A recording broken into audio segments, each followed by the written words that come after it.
गुरु संसारिणी धर्मच्युतौ जिनेवरे अर्थ की अर्थ जो मैं विनाश भक्ति जो ममल ज्ञान कर जो देखो गुरु को धर्म को साक्षी को श्री तारंतरण शाकाचार्य ग्रंथाची मंगलाचरण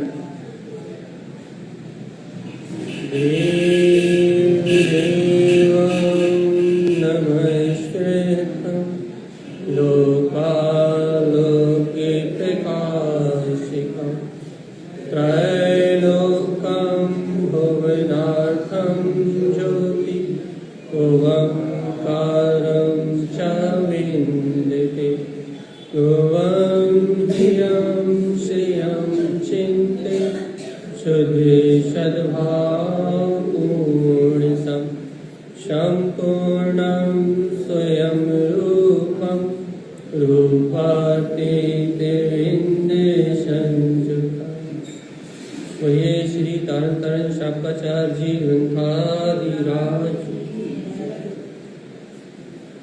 एक साथ मंत्रोच्चारण करेंगे।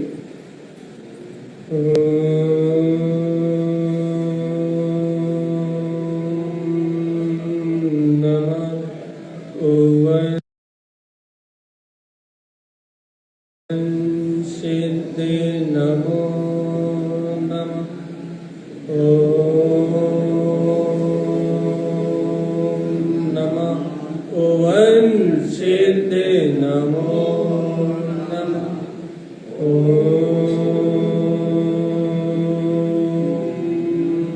नमः ओम सिद्धि नमो नमः परमाराध्य मार्जिमाणी सद्गुरुवर तारण स्वामी और सर्वज्ञ जैन परमात्मा के अमृत में ये ज्ञान था। ये है श्री तारण शाकाचार्य ग्रंथाची, जहाँ अपन वाचना कर रहे हैं कार्य का नंबर 24-25 की वाचना पन्ने 24-25 की सभी कार्य थे पन्ने लोभ और क्रोध की। आज 26 नंबर की कारिका लेना है। हाँ बस वही कि जहाँ से हमने छोड़ा था वहीं से लेना है। तो ये बता छोड़ा कहाँ था। हमने कहा था आप दिन भर याद रखोगे, शाम को बताएंगे कि भैया कैसे होगा वो काम, कैसे घटेगा। क्या याद रखा? ये सारी चर्चा करी थी हमने, लेकिन आखिरी में जाते जाते ये कह दिया था कि आज हम इस विषय को यहीं छोड़ रहे हैं और शाम को उसी से को आगे बढ़ाएंगे। आप याद रखना और शाम को याद दिला देना कि क्या चर्चा करनी।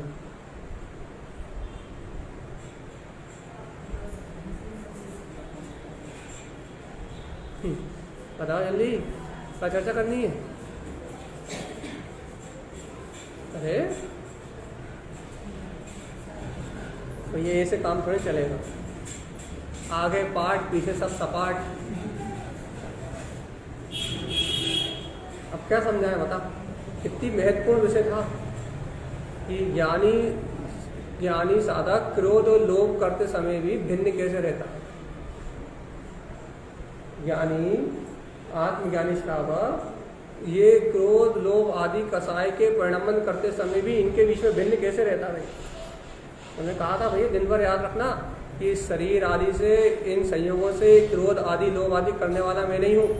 दिन भर इस बात की प्रतीति रखना, तो शाम को जो हम समझाएंगे वो समझ में आएगा। और यदि दिन भर आपने इस बात की याद नहीं रखी तो अभी हम जो समझाएंगे वो समझ में आने वाला नहीं है।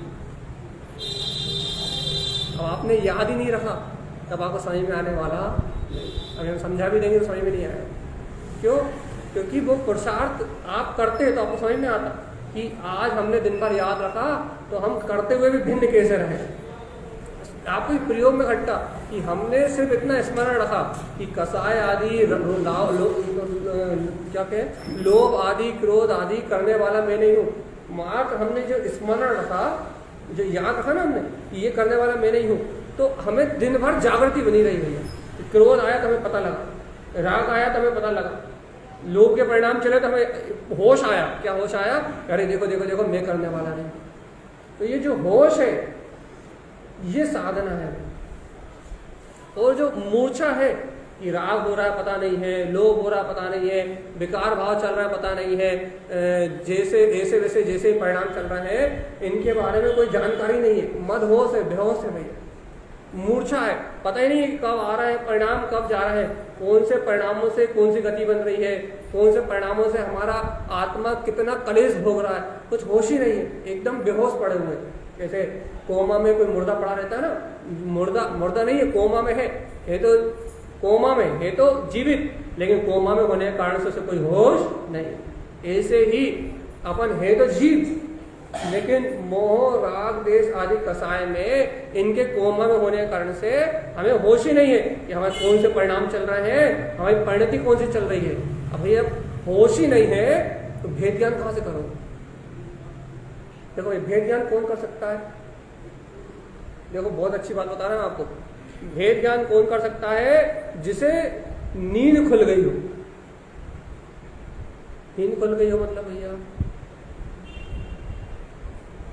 मान लो कोई सपने में देख रहा हो कि हमारा पूरा धन पुत्र परिवार सब नष्ट हो गया, अग्नि में जल गया, हम तो कंगाल हो गए। अब वो उस दुख से जब उभर सकता है जब सुबह हो जाए, उसकी नींद खुल जाए, उसे पता लगेगा कि मैंने जो देखा था वो सब सपना था, ना कोई हानि नहीं हुई, कोई नुकसान नहीं।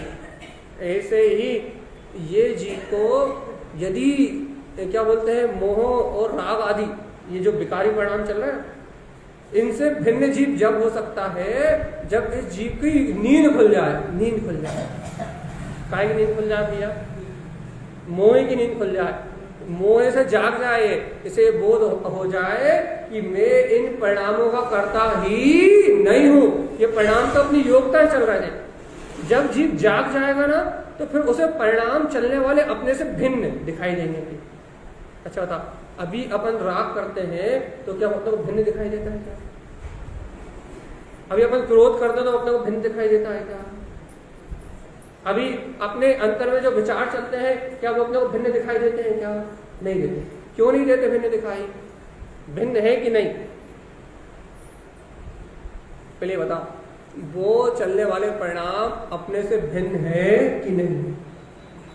पहले निर्णय पे आ, ये राग देश कसाय मोह ये जो परिणाम चल रहा है ये अपने से भिन्न है कि नहीं?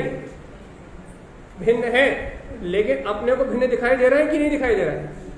अब भिन्न है लेकिन भिन्न दिखाई नहीं दे रहा है। कारण बताओ कि भिन्न होते हुए भिन्न दिखाई नहीं दे रहा है।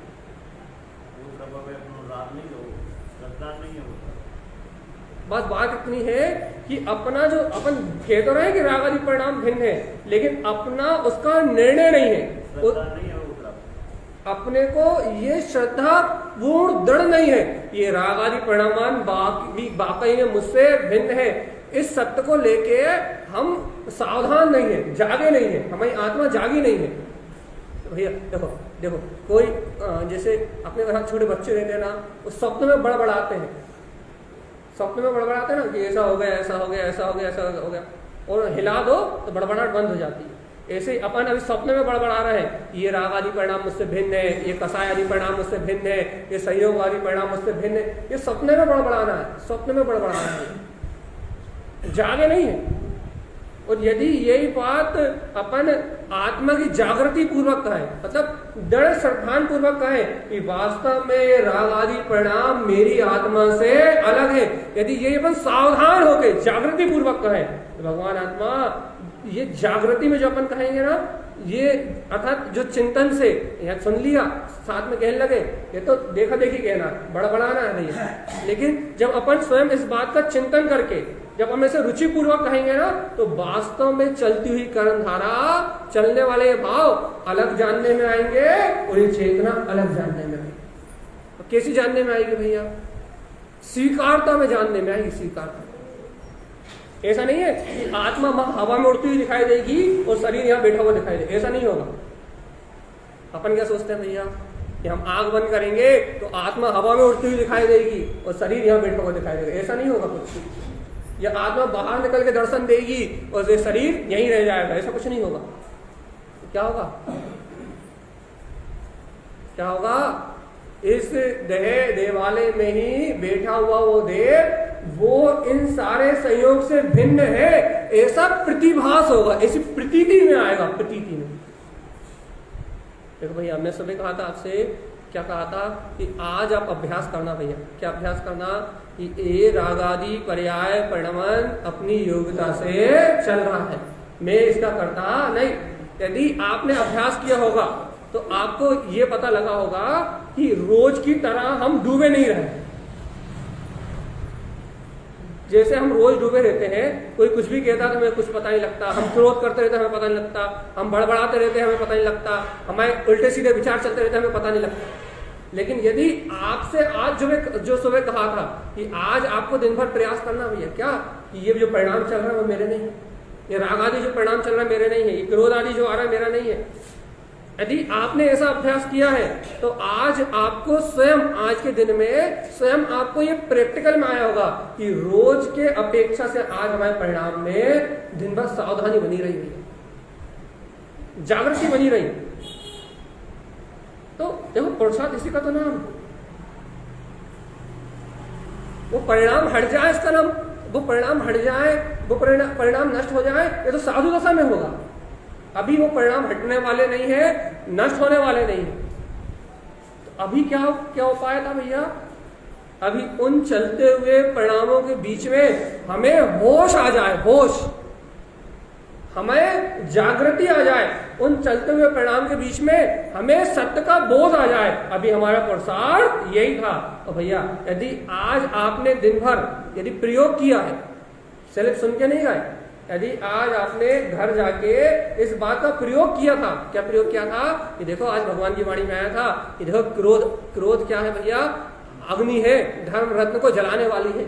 लोभ क्या है? कहना अशाश्वत क्षणभंगुर पदार्थों का लोभ क्या है? कहना अधर्म है, संसार में दुखों का भोग कराने वाला है। यदि ये बात आपने चिंतन करी तो भैया लोभ का परिणाम भी आया होगा, किसी बात पे क्रोध का परिणाम भी आया होगा। यदि आपने उस समय चिंतन किया कि भैया ये लोभ और ये क्रोध मेरी आत्मा का पतन करने वाला है, यदि ऐसा आपने चिंतन किया तो क्या हुआ? क्या हुआ? क्या हुआ? हाँ, अनादि काल से जो सो रहा था वो जागा। इसका नाम है साधना। अनादि काल से जो सो रहा था, अनादि काल से जो चेतन आत्मा सो रहा था, अनादि काल से जो अपने ही स्वरूप को भूला हुआ था, आज तो वो जागा है, वो चैतन्य में प्रभु जागा है। आज अनादि काल से जिस सत्य का विचार नहीं किया था उस तत्व का विचार करना सीखे हम। आज शुरुआत हुई भैया। और भैया यदि ये जागरण की शुरुआत ये जो आज की अपन ने, यदि ये शुरुआत अपन ने पहले कर दी होती तो आज अपन भेद ज्ञान को स्पष्ट देख पाते। आज अपन ने शुरुआत की है और ये जो शुरुआत हुई है ये कंटिन्यू होनी चाहिए भैया। यदि आपने प्रयोग किया था तो हमने आपको पहले ही कहा था, पहले ही बताया था भैया कि ज्ञानी, अर्जुन आदि का उदाहरण देके पहले बताया था कि ज्ञानी इन राग आदि परिणाम को करता हुआ तो दिखाई देता है।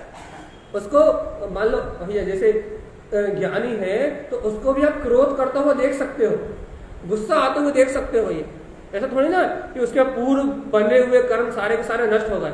अभी संसार में रह रहा है तो क्रोध आदि परिणाम उसके अंतर में भी जन्म ले सकते हैं।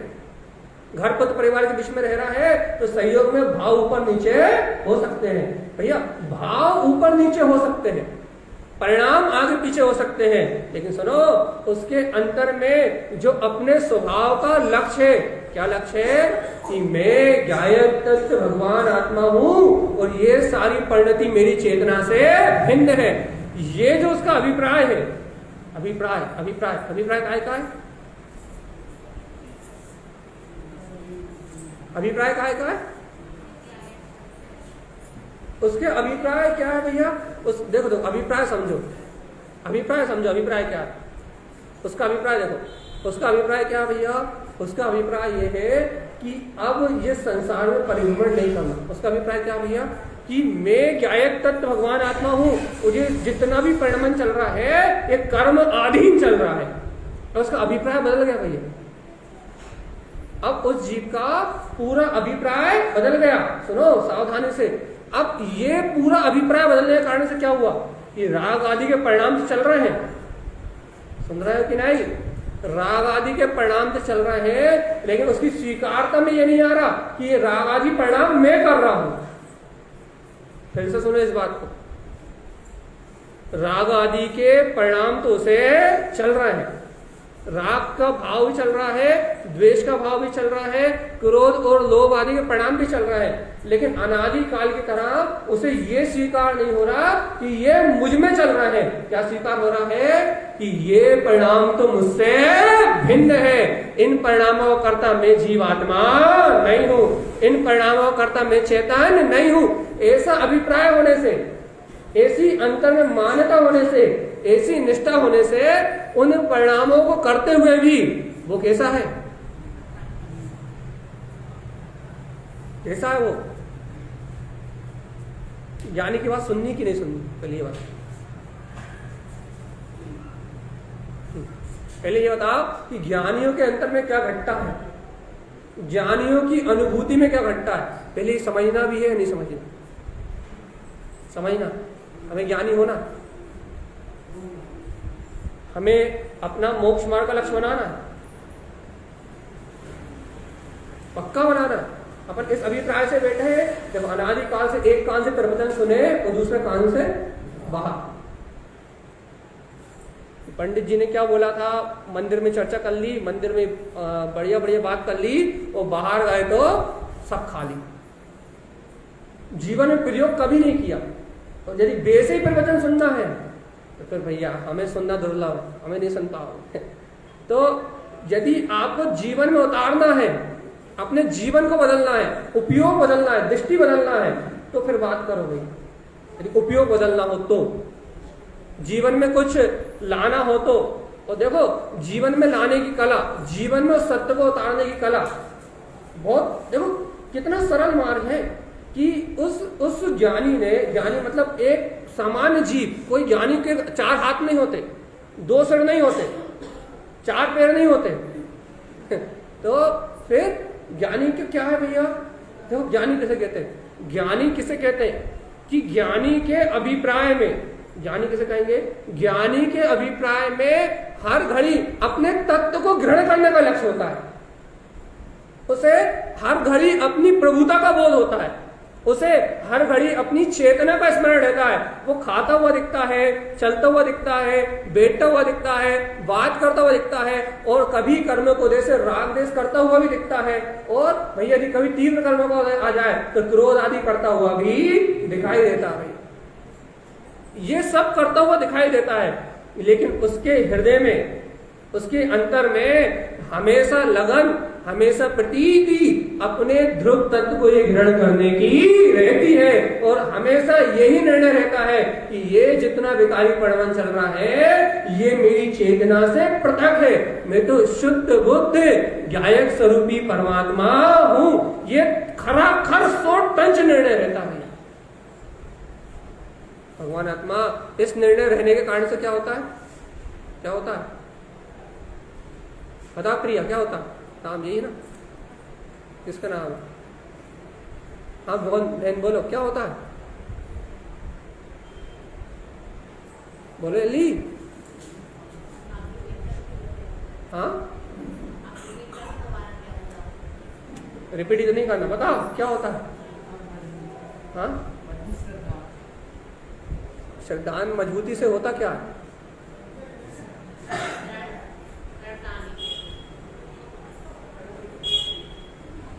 अरे कितने अच्छे से हम आपको ये समझा रहे हैं, कितनी सरलता से ये बात समझा रहे हैं हम आपको। मात उसका अभिप्राय सम्यक होने के कारण से होने वाली क्रियाओं में मात उसका अभिप्राय, उसका लक्ष्य अपने स्वभाव का होने के कारण से मात लक्ष्य, अब क्रिया नहीं बदली, भाव भी नहीं बदले। क्या क्या नहीं बदला पहले बताओ? अभी क्रिया, भाव भी, क्रिया भी नहीं बदले, भाव भी नहीं बदले, मात उसका लक्ष्य बदल जाने से मात्र उसका अभिप्राय बदल जाने से, मात्र उसकी दृष्टि बदल जाने से उन सब क्रियाओं के करते हुए भी वो आकर्ता है, बिल्कुल आकर्ता है। किसकी अपेक्षा से? श्रद्धान की अपेक्षा से। किसकी अपेक्षा से? सम्यक दर्शन की अपेक्षा से वो आकर्ता है। चारित्र की अपेक्षा से नहीं बात करेंगे, चारित्र की अपेक्षा से बात नहीं करेंगे, लेकिन श्रद्धान की अपेक्षा से वो पूर्ण रूप आकर्ता है। और भगवान जी जब ऐसा सच्चा श्रद्धान अंतर में जागता है, तब अपन अर्जुन की बात कर सकते हैं, जब अपन 5 पांडवों की बात कर सकते हैं, जब अपन भरत जी घर में भी बैरागी कह सकते हैं भैया, अपन राम को बैरागी कब कह सकते हैं भैया? राम जी जंगल में सीता सीता चिल्ला रहे हैं, बताओ कौन कहेगा कि राम बैरागी? कौन कहेगा बताओ? पेड़ों से, पत्तों से, पहाड़ों से, नदी से, झरने से पूछ रहे हैं कि किसी ने मेरी सीता को देखा क्या? बताओ राम कौन है? रागी है बैरागी? कैसे भैया? पत्तों से पूछ रहे हैं सीता को पता? हाँ, श्रद्धान की अपेक्षा से पूछ रहा है, श्रद्धान की, चारित्र की अपेक्षा से नहीं पूछ रहा है। चारित्र की अपेक्षा से प्रश्न नहीं है, काय की अपेक्षा से प्रश्न है? श्रद्धान की अपेक्षा। अब फिर से बताओ, राम जी पेड़ से, पत्तों से, पहाड़ से, नदी से, झरने से और जानवर भी मिल रहे हैं, तो उनसे पूछ रहे हैं, क्या पूछ रहे हैं कि तुमने सीता को देखा क्या? अब बताओ राम बैरागी या रागी? आप बताओ, आप है? बताओ जल्दी। बैरागी?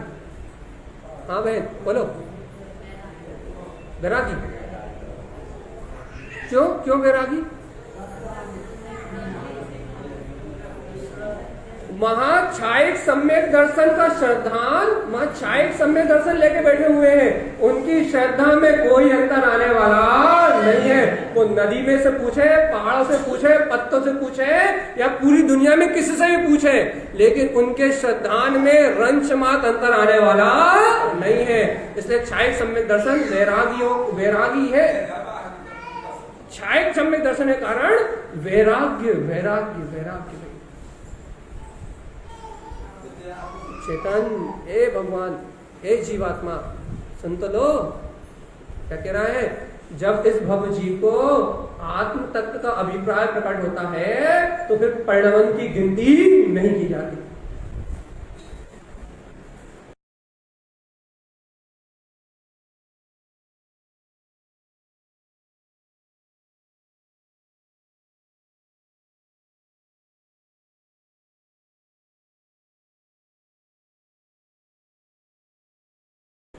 जब तत्व अंतर में स्वीकारता में आता है, चारित्र को स्वीकार करता जाता है, लेकिन चारित्र को स्वीकार करने में तो देर हो सकती है। चारित्र को स्वीकार करने में तो अपने को भी 1 2 भाव 3 भाव लग सकते हैं, लेकिन भगवान आत्मा श्रद्धान को तो अभी और इस समय स्वीकार। समझ में आई कि नहीं आई?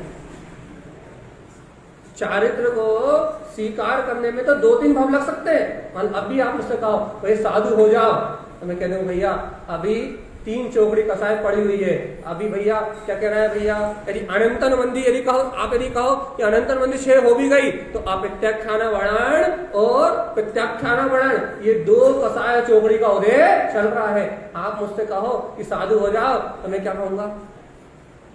ठीक है, संजलन कसाय की मंदता में साधु के परिणाम आते हैं। अभी चारित्र लेने की सामर्थ्य मुझ में नहीं, लेकिन यदि आप मुझसे कहो कि तत्व का श्रद्धान है कि नहीं, भगवान की वाणी की स्वीकारता है कि नहीं, भगवान के द्वारा कहे हुए उपदेश को स्वीकार करते हो कि नहीं, भगवान का ये तो हो सकता है कि नहीं हो सकता? हो सकता है। भगवान आत्मा यही ज्ञानियों की कला। सुन लो, भगवान अनादि काल से क्रियाओं में धर्म मानने की मूर्ता मैंने की है। अनादि काल से बाहर में झूठे व्यवहार में धर्म कहने का जो अनादि काल से अपन ने जो मान्यता रखी है, बाहर के प्रपंचों में धर्म की मान्यता रखी है, ये मानता अपनी मिथ्या मानता है भैया। किसी और की नहीं। अपन ने ही बाहर की क्रियाओं में धर्म को माना है, लेकिन आज जिनेन्द्र भगवान की वाणी सदगुरु का उपदेश कह रहा भैया, क्या कह रहा है, हे भव्यात्मा ज्यादा कुछ मत बदलो। देखो परिणाम भी मतलब बदलो और परिणाम भी मत बदलो। परिणाम तो बदलेंगे ही, बदलो मत, लेकिन परिणाम को बदलने का लक्ष्य मत बनाओ। लक्ष्य बनाओ दृष्टि को बदलने, अपनी स्वीकारता को बदलने का लक्ष्य बनाओ भैया। बल देना चाहते हो तो दृष्टि पे बल दो, बल देना चाहते हो तो अपनी मान्यता पे बल दो, बल देना चाहते हो तो श्रद्धा पे बल दो। इस समय पूरी शक्ति लगा दो कि जिनेन्द्र भगवान ने जो वीतराग धर्म कहा है, भगवान की वाणी में जो वस्तु स्वरूप आया है, खराखर वो ही सत्य है। बस मैं रागादि विकारी परिणाम का कर्ता नहीं। कितना याद रहा है दिन भर? अरे याद रहा तो मैं गारंटी दे रहा हूं, रोज के परिणामों में और आज के परिणामों में जमीन आसमान का अंतर होगा। जबकि ये गारंटी है आज के परिणाम में लोभ स्वार्थ अहंकार ज्यादा हो कल की अपेक्षा, लेकिन यदि आपको ये निर्णय रहा तो आज आपकी जागृति ज्यादा है, आज आपका आत्मबल ज्यादा है। तो भैया मोक्ष मार्ग में आत्मबल की कीमत है, क्रियाओं की और परिणाम की कोई कीमत नहीं है। मोक्ष मार्ग में काय की वो ताकत है, आत्मबल, ज्ञान बल की, श्रद्धान बल की, चारित्र बल की। मोक्ष मार्ग में आत्मा के गुणों की शक्ति है। मोक्ष मार्ग में शरीर की क्रियाओं की महत्ता नहीं है। ये देखो था, अच्छा एक बार बताओ, ये 21 प्रकार के जो औदायिक भाव हैं, जितने भी 21 प्रकार के औदायिक भाव हैं, ये काय के उदय से चलते हैं भैया? कर्म के आश्रय से परिणमित होते हैं। उद्गल कर्म के आश्रय से ये 21 प्रकार के औदायिक भाव का उदय होता है भैया।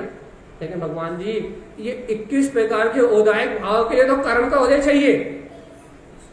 सुनो, लेकिन मैं गायक तत्व भगवान आत्मा हूं, ऐसी श्रद्धा करने के लिए कौन से कर्म का उदय चाहिए?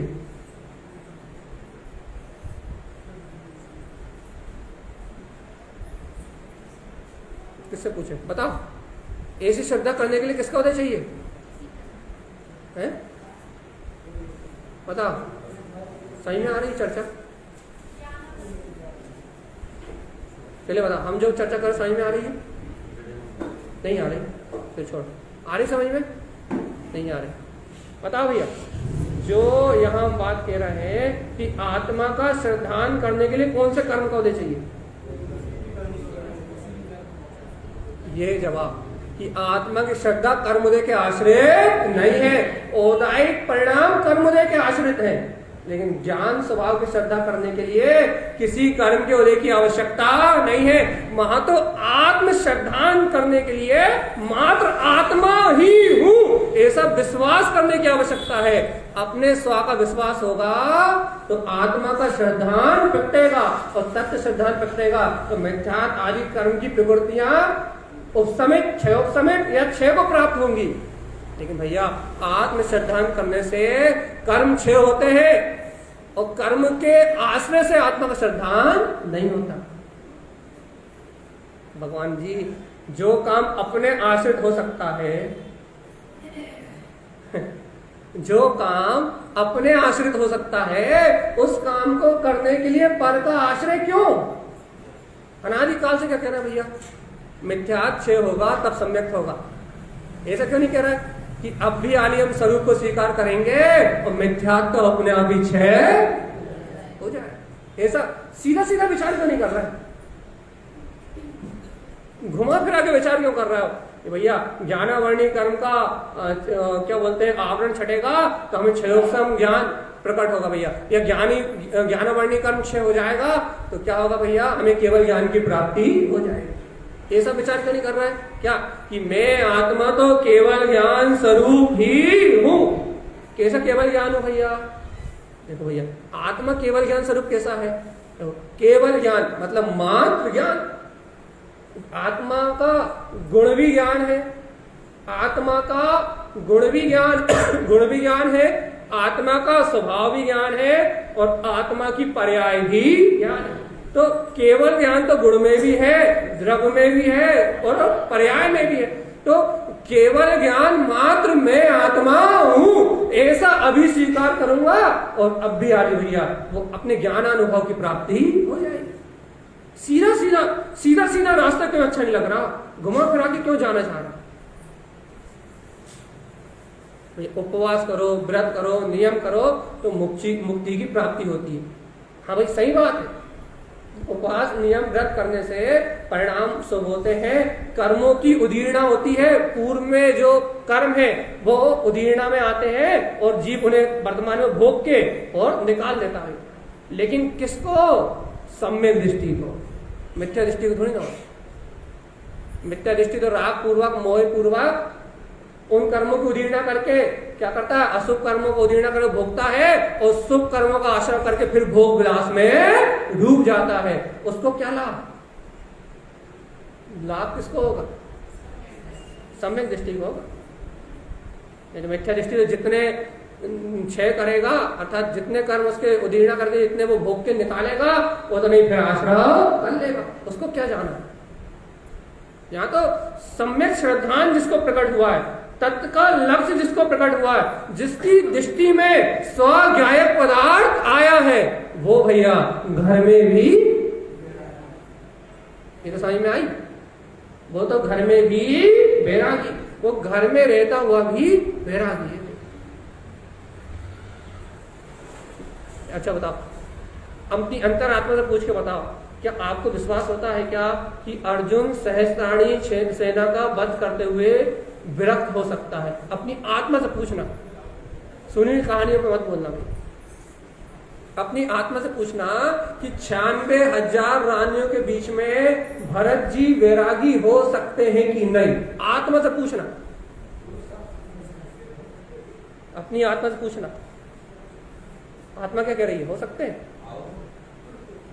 भगवान जी, भरत जी 96,000 के बीच में हो सकते हैं, अपनी कितनी?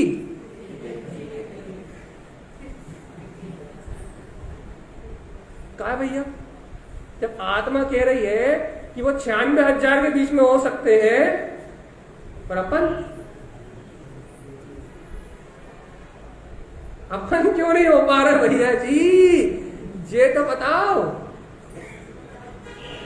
वो 125 करोड़ नाती पंथी और 6 खंड का साम्राज्य, करोड़ों हाथी घोड़े और 9 निधि रत्न, इसके बीच में वो वैरागी हो सकते हैं और अपने पास उनके अनुसार तो जर्मन का कटोरा भी नहीं है, उनकी संपदा के अनुसार तो एक तिनका भी नहीं है अपने पास। तो भैया अपन तो वैरागी होने के लिए धन संपत्ति का कोई संबंध नहीं है। कोई गरीब है या अमीर है, किसी के पास ज्यादा है या कम है, इससे वैरागी होने का कोई संबंध नहीं है। कोई मंदिर में रहने लगे तो वैरागी है, झूठ। कोई घर में रहने लगे तो रागी है, ये भी झूठ भैया। न मंदिर में रहने वाला वैरागी है और न घर में रहने वाला रागी है। फिर कौन है? चलिए बताओ। न मंदिर में रहने वाला वैरागी और ना घर में रहने वाला रागी। रागी वैरागी की परिभाषा ही अलग है। कौन है? तो इतना समझाने के बाद नहीं बता पाओ तो फिर तो सब बेकार। अच्छा कुछ तो बोले। क्या?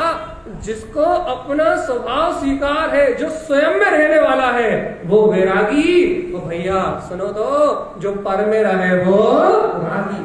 भगवान जी यहाँ तो निज अंतर में रहने वाले की कीमत है, बाहर में रहने वालों की कोई कीमत नहीं है।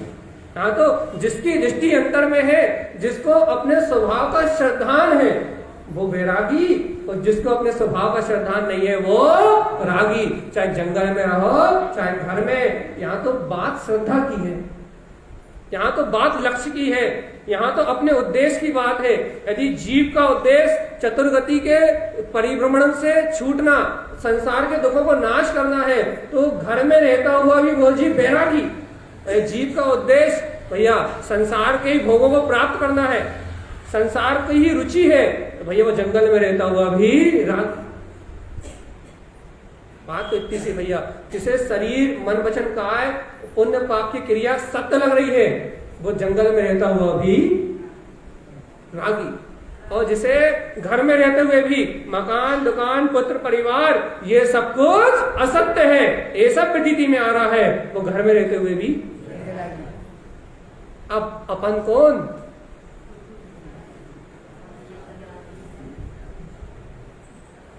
अपन कौन?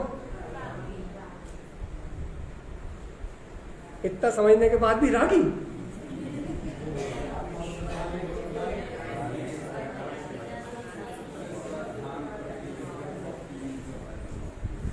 तो इतना सुनने के बाद भी जहां के तहां टस के मस नहीं हुए, टस के मस नहीं हुए। इतनी देर से रामायण सुना रहे हैं कि टस से मस नहीं हुए भैया।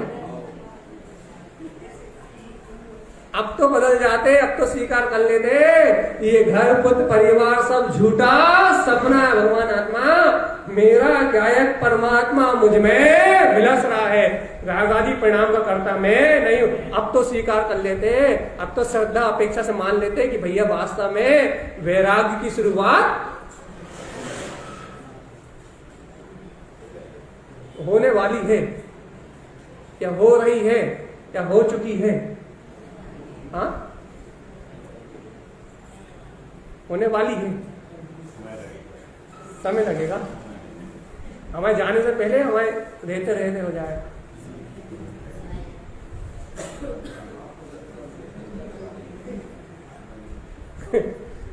मेरे को गाथाओं में चलना है। हमने सुबह आपसे वादा किया था कि शाम को जहां से छोड़ा वहीं से प्रारंभ करेंगे। हमने वहीं से प्रारंभ किया है कि ज्ञानी लोभ करते हुए भी, क्रोध करते हुए भी उनसे भिन्न कैसे है, कीचड़ में कमल कैसे खिलता है, वही पूरे चर्चा ली हमने आपसे कि कीचड़ में कमल। अच्छा आप एक कल्पना करो, अच्छा कीचड़ सबसे गंदी वस्तु, काली, कीचड़ से बदबू आती है।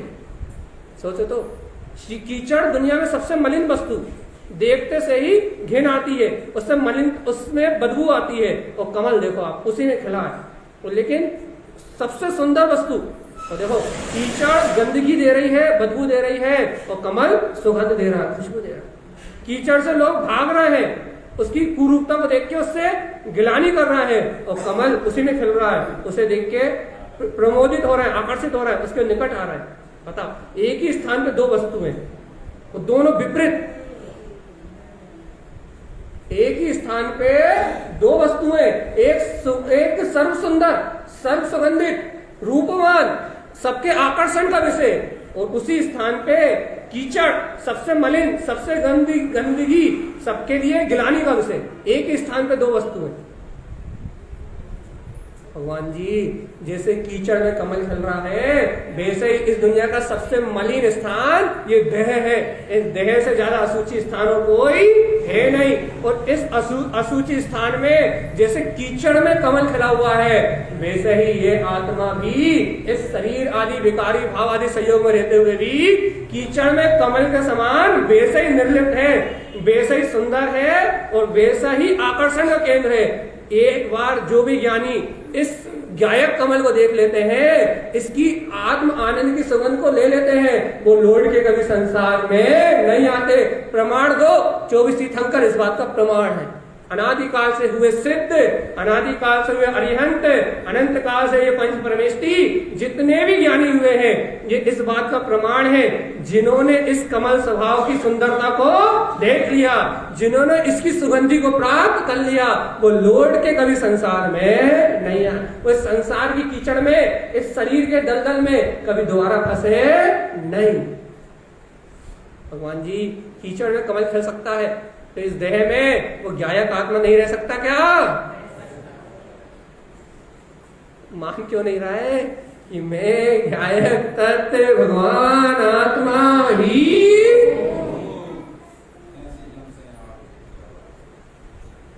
विश्वास बढ़ेगा बढ़ेगा, कब तक नहीं मानोगे?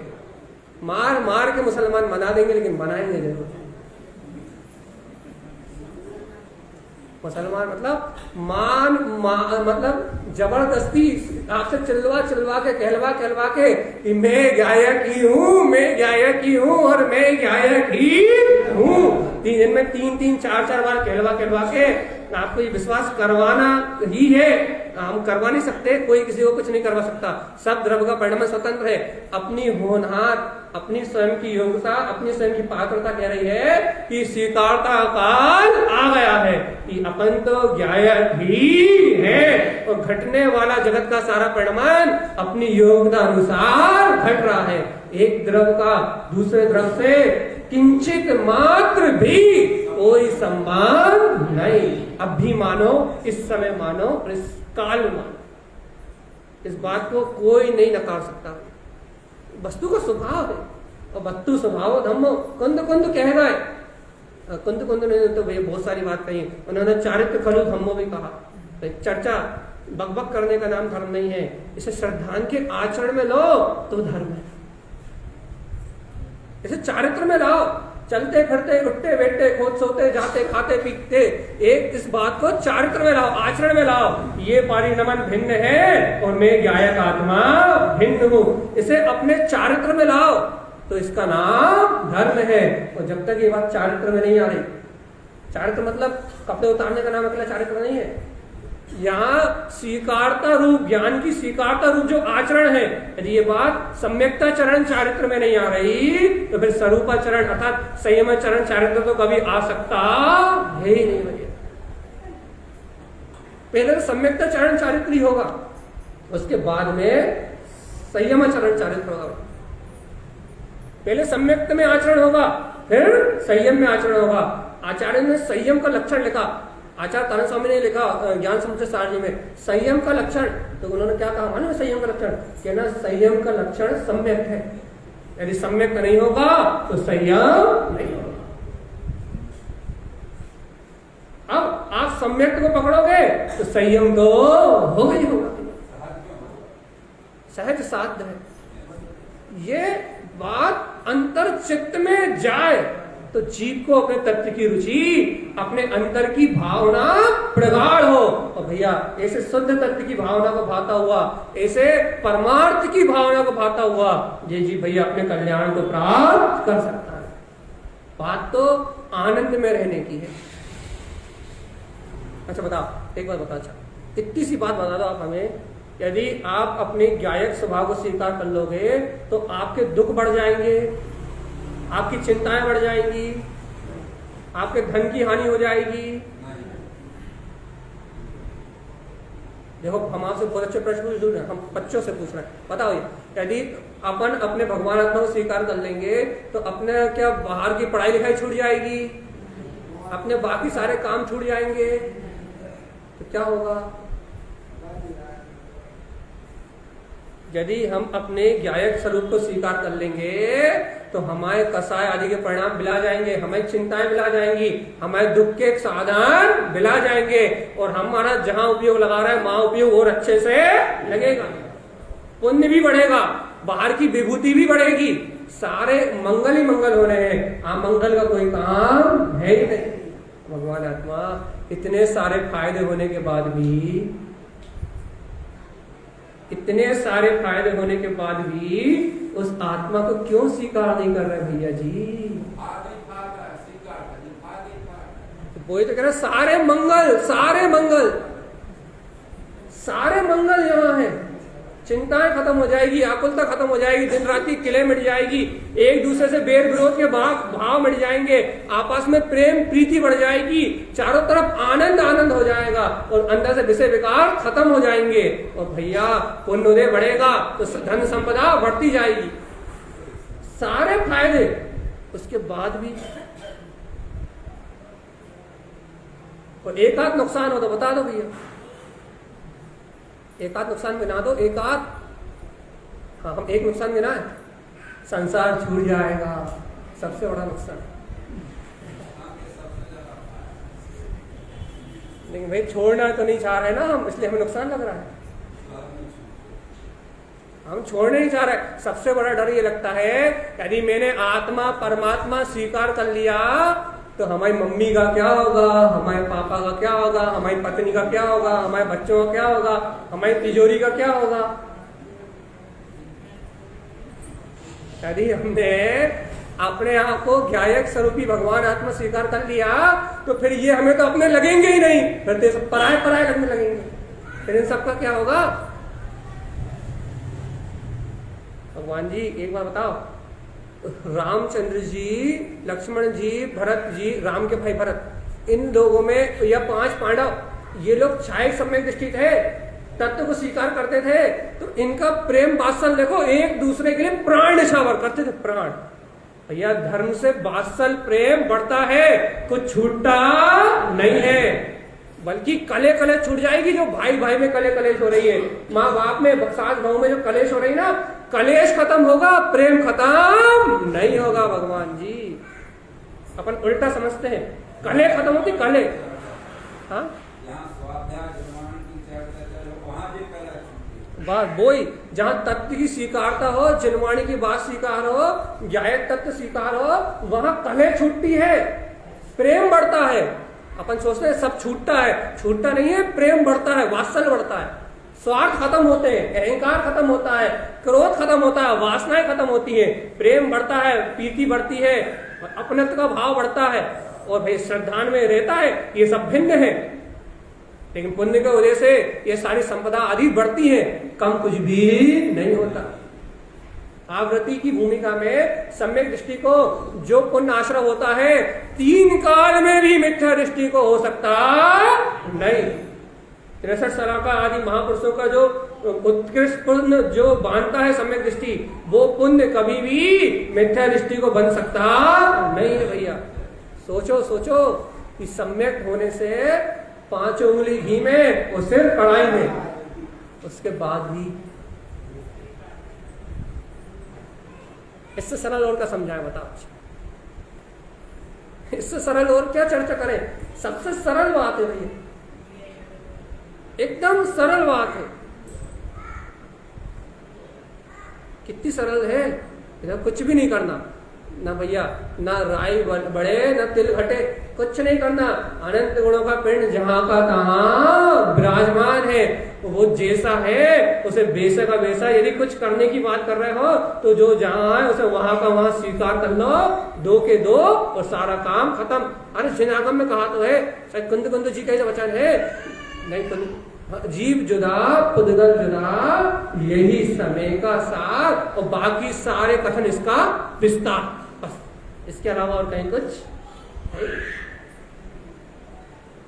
इतनी छोटी सी बात तो है, भारी लग रही है, बहुत भारी लग रही है, वजनदार लग रही है।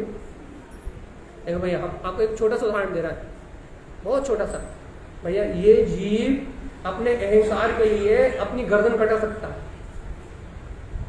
अपने मान के लिए अपना सर्वस्व पूरे घर में आग लगा सकता है, पूरे कुटुंब में आग लगा सकता है, अपने अहंकार की पूर्ति के लिए, अपने मान को बचाने के लिए गर्दन कटवा सकता है, पूरे कुटुंब को आग लगा सकता है, ऊपर छत से कूद सकता है, कुछ भी कर सकता है, लेकिन पर्याय का अहंकार छोड़ने के लिए तैयार नहीं होता। इस कारण से तो इतने जन्मों से, इतने बार भगवान की वाणी सुनने के बाद भी इसने अपने पर्याय का अहंकार नहीं छोड़ा। ये अहंकार तोड़ने को तैयार नहीं है कि मैं शरीर हूँ, मैं ही करता हूँ और ये सारी व्यवस्था मैं ही चलाने वाला हूँ। मान तोड़ने तैयार नहीं है, जान देने तैयार है। जान ले लो आप, पूरे पैसे मंदिर के नाम लिखवा लो, दान भी दे देगा मान कसाय में, भैया मैं कितना बड़ा दानी। लेकिन भगवान आत्मा इससे बोलो कि तू कुछ करता नहीं, ये मानने के लिए तैयार नहीं है। मेना सुंदरी के पिताजी की कहानी सबने सुनी है, मैं मेरे भाग का दुनिया खाती है, वो मानने तैयार नहीं है। बस ये मैंपना, ये मैंपना जी, बस वो मैंपना छोड़ने तैयार नहीं है, वो सब छोड़ने तैयार है। अब यह कहो भाई दान लिखवा दो, सब भैया यहाँ से जाते जाते सब अपनी सोने की अंगूठी, सोने की छुड़ी रखते हुए चले जाना। कहा भैया मैंने भैया जिनवाणी छपवानी है, तो भैया थोड़ा भाव ऊपर नीचे करके या इस लालच में अगले भाव में इस पुण्य का हो दे तो मिल ही जाएगा। तो जिनवाणी छपवाने का पुण्य दे तो कोई अंगूठी उतार देगा, कोई चेन उतार देगा, कोई चूड़ी उतार देगा, अब भी चले जाएंगे भाई। लेकिन ये कहा भगवान जी क्या ये सारी संपदा तुम्हारी है ही नहीं, भाई ये स्वीकार होने वाला नहीं।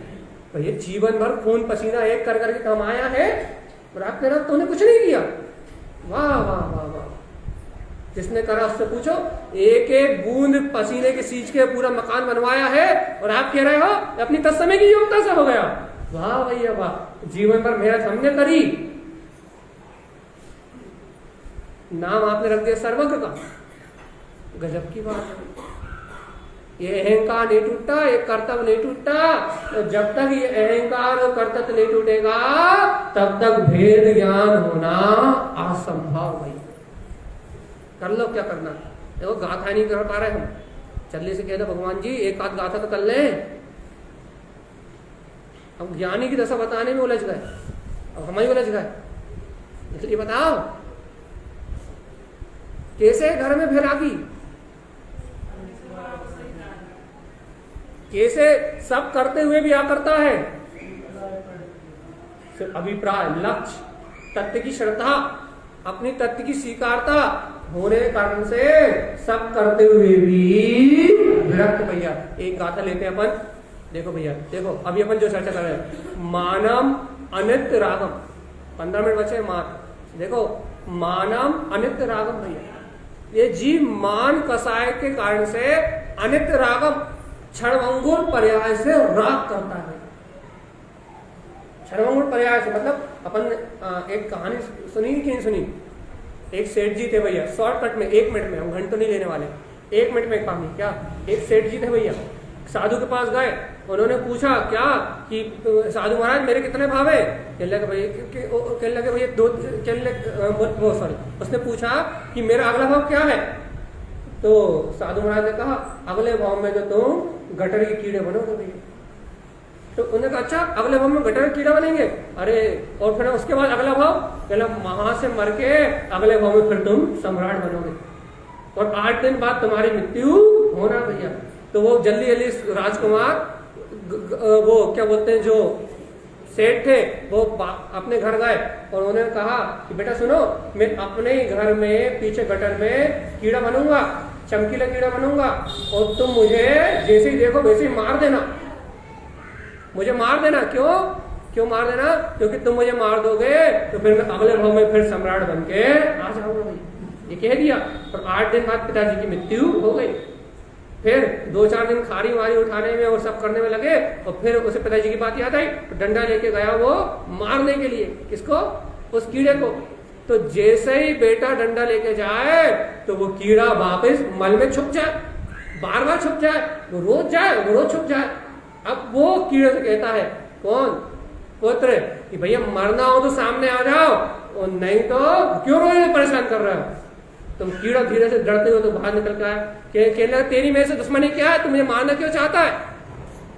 कहने लगे अरे तुमने तो मुझसे कहा था मैं तुम्हारा बेटा हूं, ये तुम्हारा सारा परिवार है, तुमने तो मुझसे कहा था कि मैं जैसे ही जहां जन्म लूं तो मार देना तो मैं अगले भाग में सम्राट हो जाऊंगा। कहले अरे तू पागल है, देख यहाँ मेरी पत्नी है, यहाँ मेरे बच्चे हैं और देख यहाँ कितना सारा खाने के लिए मल है, तू मुझे मार देगा तो अगले भाव में क्या मिलेगा क्या पता, इसलिए मैं यही सुखी हूं, तू तो जा, मुझे मारना नहीं।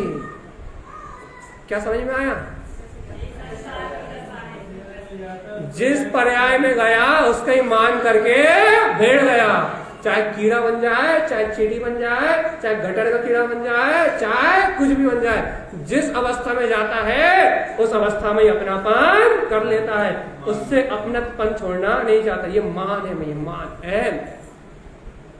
जिस पर्याय में गया वही लिप्त हो गया। अब वो गटर से बाहर नहीं निकलना चाहता, मरना नहीं चाहता, जबकि अगले भाव में सम्राट बनना भाई।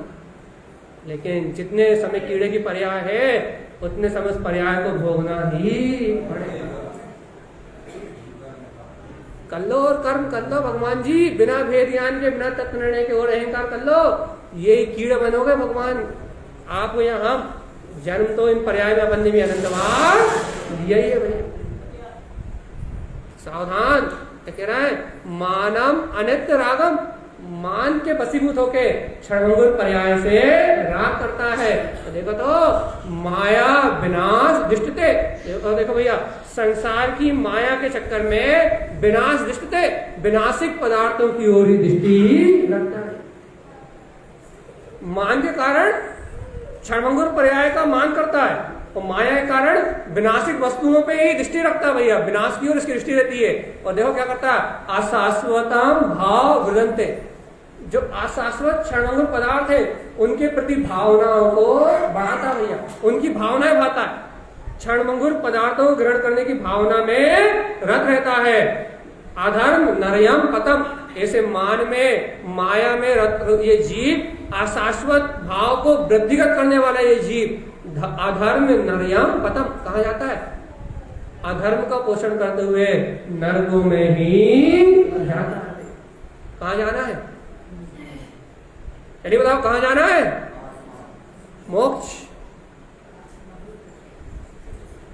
काम कहां जाने कर रहे हैं भैया,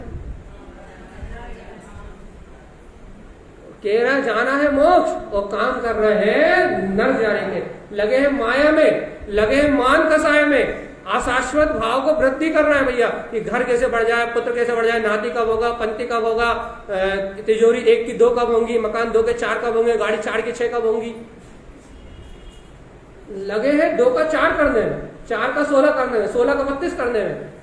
और क्या कह रहे हैं भैया, हमें कहा जाना है,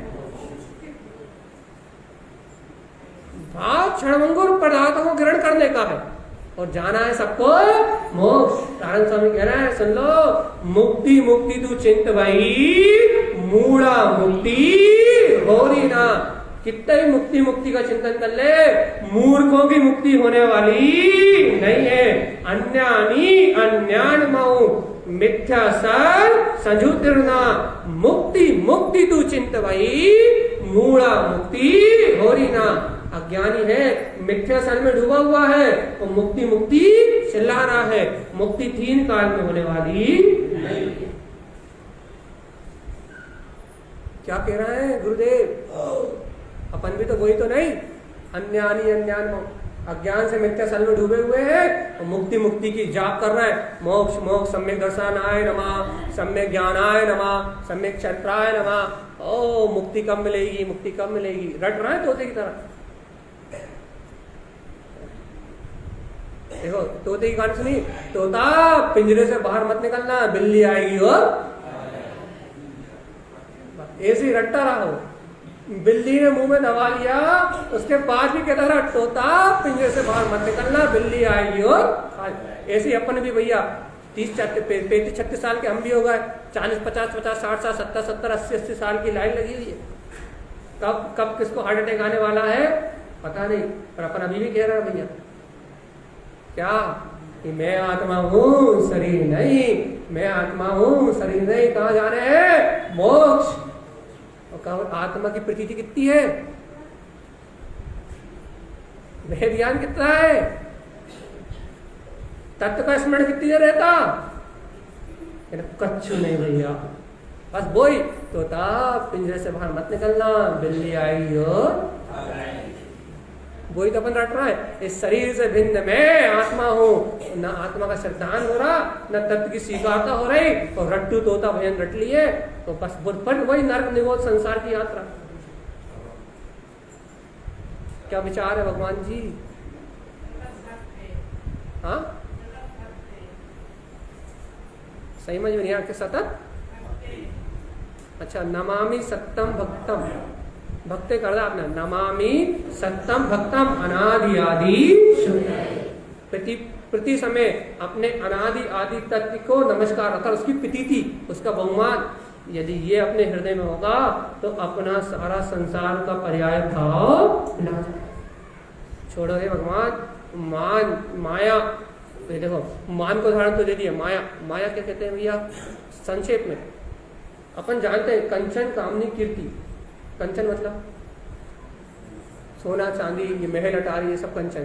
कामनी मतलब यश कीर्ति वैभव, और नहीं कामनी मतलब स्त्री, और कीर्ति मतलब यश कीर्ति वैभव। तो क्या कह रहा है भैया, इन 3 के चिंतन में दिन रात डूबे भैया। माया का काम क्या है, माया एक छल है, छल मतलब जो असत्य को सत्य दिखाए उसका नाम। असत्य को सत्य रूप प्रतीति कराए, झूठ को सत्य रूप दिखाती है। धन दौलत, ये पुत्र परिवार, स्त्री वैभव सब झूठ है, लेकिन ये सब अपने अपने लगते हैं। ये सारा काम किसका है? मायापति की माया है भैया। भैया अंतिम बात, क्योंकि 2 मिनट बचे हैं बस। मायापति की माया है। सुनो, यदि इस माया से अलग होना है तो अपनी चैतन्य माया का स्मरण कर लो। मैं भी मायापति का महामायापति हूँ। ये जड़ेश्वर है, ये संसार, ये इंद्रिय विषय जड़ेश्वर है, लेकिन मैं चैतन्य ऐश्वर हूँ भैया। देखो देखो, यदि इस संसार की माया से छूटना है तो मैं अनंत दर्शन में हूँ, अनंत ज्ञान में हूँ, अनंत सुख में हूँ। उत्तम क्षमा, आर्दव मार्दव, सत्य, शोध, शील, संयम, तप, आकिंचन, सम्यक दर्शन, ज्ञान, चारित्र, वीर, अगुरु लघु, अव्ययवाद, अनंत सूक्ष्मत्व, ये सारे मेरे अनंत गुण हैं। और मेरी चेतन माया केवल ज्ञान दर्शन में लोकालोक को प्रकाशित कर रही है। अपनी माया को देख लोगे तो संसार की माया छूट जाएगी। छोड़नी है कि भी नहीं।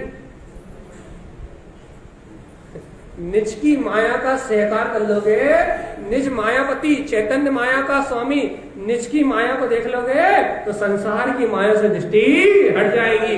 निज का स्वाभिमान जगा लोगे तो संसार का अभिमान छूट जाएगा भैया। इसलिए निज का स्वाभिमान जगाएं और स्वयं की माया को देखें तो अपन इस मान कसाय और माया कसाय से मुक्त हो जाएंगे और ये जीव चतुर्गति की यात्रा से छूट जाएगा और भैया क्या करेगा? अपने आत्मा में ही विश्राम करेगा, मुक्ति को प्राप्त होगा। ऐसा ही सद्गुरुदेव का उद्देश्य भैया। बोलिए आचार्य वर सद्गुरुवर संत तारण तरण मंडलाचार्य जी महाराज की जय नमोस्तु। एक मिनट, किसी को भजन नहीं आते? बोलो जल्दी जल्दी, फटाक से, देर नहीं, जल्दी जल्दी जल्दी।